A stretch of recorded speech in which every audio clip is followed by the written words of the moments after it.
करती हूँ। ये एक शिपिंग कंपनी में कार्यरत है, साथ ही सिंगापुर स्थित ग्लोबल हिंदी फाउंडेशन नामक संस्था के सक्रिय सदस्य हैं। सिंगापुर नवरस, कुछ सुनी कुछ अनसुनी साझा काव्य संकलन इनका प्रकाशित हो चुका है। देखिए ना कितनी अच्छी खुशबू है। एक सिंगापुर से हमने अभी भी एक कहानी सुनी और एक और कहानी हम सिंगापुर से ही सुनेंगे। प्लीज वेलकम आलोक मिश्रा जी। सबसे पहले तो पीएलजी टीम को बहुत बहुत बधाई और उनका आभार मुझे इस कार्यक्रम में शामिल करने के लिए, और साथ ही आभार चित्रा जी का जिन्होंने इस कार्यक्रम से हमको परिचित कराया और आप सबसे जुड़ने का सौभाग्य प्राप्त कराया। यस, जैसा आपने कहा, मैं शिपिंग कंपनी में काम करता हूं और शिपिंग बड़ी बोरिंग लाइन है, क्योंकि हम लोग दिन दुनिया से बहुत दूर रहते हैं, जहाज़ों पे ट्रैवल करते रहते हैं महीनों, और तो हमारा जो है जन सामान्य से मिलना जुलना बहुत कम होता है जब तक कि हम श्योर जॉब में ना आ जाएं और लोगों से फिर से जुड़ नहीं जाते हैं। तो शुरुआत की थी हमने कुछ सालों पहले कविता लिखने से।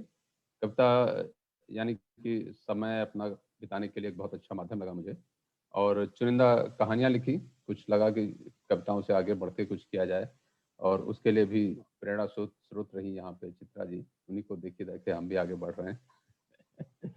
तो मैं कहानी पढ़ता हूँ, आशा करता हूँ पसंद आएगी। और ये देखिए जो मैंने आज टी शर्ट पहनी है, इसमें चिड़ियां हैं, चिड़ियां उड़ रही हैं, ठीक है ना। तो कहानी से भी इसका कुछ संबंध है। मेरी छोटी बेटी ने कहा कि आप यही पहनिए, क्योंकि कहानी का भी संबंध है कि पुरानी रूढ़िवादी सोच को तोड़ने का। तो इसमें भी चिड़िया उड़ रही हैं पंख फैला के। तो मैंने कहा चलिए ठीक है, ऐसे जैसे बच्चों की आज्ञा वैसा करते हैं।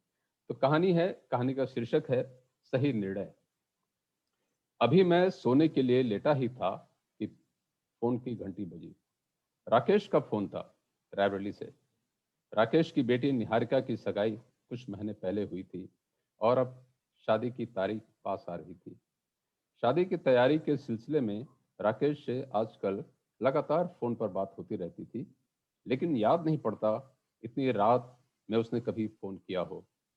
मैं असमंजस में पड़ गया कि इतनी देर रात फोन करने के पीछे क्या बात हो सकती है। निहारिका के होने वाले पति और सास ससुर से सगाई के दौरान मुलाकात हुई थी। निहारिका और गौरव की जोड़ी बहुत ही अच्छी लग रही थी, बिल्कुल रणवीर और दीपिका जैसी। सास ससुर भी बहुत भले और सज्जन लगे थे। राकेश, भाभी जी, निहारिका सभी इस रिश्ते से बहुत खुश लग रहे थे। गौरव के पिता दूर के रिश्ते में राकेश के संबंधी थे। यही सोचकर राकेश निश्चिंत था कि निहारिका जाने पहचाने परिवार में जाएगी, खुश रहेगी।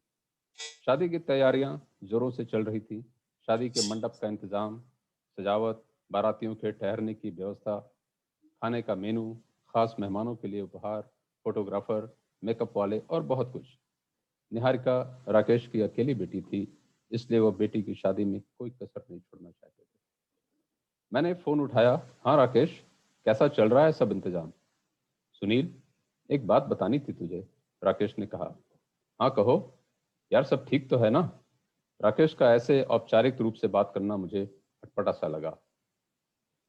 सगाई से पहले जब मैंने गौरव के पिता से लेन देन के बारे में उनकी राय जाननी चाहिए थी, तब उन्होंने साफ कहा था उन्हें दहेज में बिल्कुल नहीं चाहिए, कुछ भी नहीं चाहिए। उन्होंने कहा था कि निहारिका जैसी सुंदर और सुशील बहू पाकर हम सभी बहुत प्रसन्न हैं। राकेश ने बताया। हाँ, यह बात तो तुमने मुझे भी बताई थी। दहेज के लेन देन के खिलाफ निहारिका के होने वाले ससुर के विचार सुनकर मैं भी बहुत प्रसन्न हुआ था। मैं राकेश की बात का अभिप्राय समझने की कोशिश कर रहा था। दहेज के बारे में उनके ऐसे विचार जानकर मैं भी बहुत खुश था, लेकिन कुछ दिन पहले उन्होंने अपने एक रिश्तेदार को एक सूची देकर हमारे घर भेजा था। साथ ही कहलवाया था कि सूची में दर्ज चीजें विदाई से पहले भिजवा दें। मैंने निहारिका के होने वाले ससुर को फोन करके उनसे सूची के बारे में और संदेशवाहक द्वारा कही गई बात की पुष्टि करनी चाहिए। साथ ही यह भी याद दिलाया कि सगाई से पहले तो उन्होंने दहेज लेने से साफ मना कर दिया था। इस पर वो कहने लगे कि सूची में तो बस कुछ मामूली चीजें हैं, मुझे तो कुछ नहीं चाहिए, लेकिन गौरव की माँ का कहना है कि रीति रिवाज तो निभाना ही चाहिए, वरना रिश्तेदार और पड़ोसी क्या कहेंगे। कि किन लोगों के घर में शादी कर दी, आपकी इज्जत भी मिट्टी में मिल जाएगी। यह तो बड़ा अजीब व्यवहार है उनका। जो कुछ राकेश ने अभी बताया था, मैं उस पर विश्वास नहीं कर पा रहा था। राकेश ने कहा, मैंने तो उन चीजों को खरीदने के इंतजाम भी कर लिए थे, यही सोचकर कि एक ही बेटी है मेरी और मेरा सब कुछ उसी का तो है, आज या कल। लेकिन फिर उनकी मांग का सिलसिला बढ़ने लगा। कार का मॉडल नंबर, सोने के गहने का वजन, नगद रुपया, घर का सामान वगैरह सब चीजों की लिस्ट आने लगी। मुझे लगने लगा कि उनकी मांग का सिलसिला कभी खत्म नहीं होगा, बल्कि सुरसा के मुंह की तरह बढ़ता ही जाएगा। हो सकता है शादी के बाद भी यह लोग मांग का सिलसिला जारी रखें और उसके लिए निहारिका को भी तंग करें। मैं विचारों में उलझा हुआ बस इतना ही कह पाया। मैं सोच रहा था कि दहेज लेना कानूनन जुर्म है और देश के हर नागरिक को यह बात पता होनी चाहिए। मुझे विश्वास नहीं हो रहा था कि आज भी पढ़े लिखे लोग दहेज की लालसा रखते हैं। सुनील, बहुत सोच विचार करने के बाद मैंने निहारिका की शादी का रिश्ता तोड़ दिया है, राकेश ने बहुत ही संयत में कहा। राकेश की बात सुनकर मैं आश्चर्यचकित रह गया। अपने कानों पर विश्वास नहीं हो रहा था। जो कुछ मैंने अभी अभी सुना, क्या वो सच था? इस निर्णय पर पहुंचने से पहले राकेश को कितने अंतर्द्वंद का सामना करना पड़ा होगा, कितनी बातों पर विचार लिया होगा उसने। लोग क्या कहेंगे, निहारिका लोगों के कटाक्ष का सामना कैसे कर सकेगी, आगे उसका विवाह होगा या नहीं होगा, बदनामी कैसे सहेगी, वगैरह वगैरह। राकेश ने फिर जानना चाहा, सुनील, मैंने ठीक किया ना? राकेश, तुमने बहुत सही निर्णय लिया है। तुम्हारे इस निर्णय से आज सभी को थोड़ी परेशानी जरूर होगी, लेकिन निहारिका की खुशी के लिए ये बहुत ही अच्छा निर्णय है।